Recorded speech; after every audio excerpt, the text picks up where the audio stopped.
முதலமைச்சர் உதயநிதி ஸ்டாலின் பிறந்த நாளை ஒட்டி தஞ்சை மாநகர மருத்துவக் கல்லூரி பகுதி கலை இலக்கிய பகுத்தறிவு பேரவை சார்பில் அதுல்லம் முதியோர் இல்லத்தில் உள்ளவர்களுக்கு அறுசுவை உணவு வழங்கப்பட்டது. தமிழ்நாடு துணை முதலமைச்சர் உதயநிதி ஸ்டாலின் பிறந்த நாளை ஒட்டி அதுல்லம் முதியோர் இல்லத்தில் உள்ளவர்கள் காலை அறுசுவை உணவு வழங்கும் நிகழ்ச்சி நடைபெற்றது.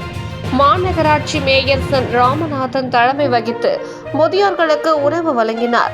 இதில் மாவட்ட துணை செயலாளர் கனகவல்லி பாலாஜி, கலை இலக்கிய பகுத்தறிவு பேரவை அமைப்பாளர் பால சீதாராமன், துணை அமைப்பாளர்கள் ரவீந்திரன், பாலசுப்ரமணியன், விளையாட்டு மேம்பாட்டு அணி அமைப்பாளர் சுதாகர், வார்டு செயலாளர்கள் சுரேஷ், ரோஜ், நிமல், பிரசாந்த், விவசாய அணி சுந்தர், மாவட்ட பிரதிநிதி உதேக், வார்டு பிரதிநிதி சொக்கலிங்கம், தொழிலாளர் அணி வெங்கடேசன் மற்றும் பலர் கலந்து கொண்டனர்.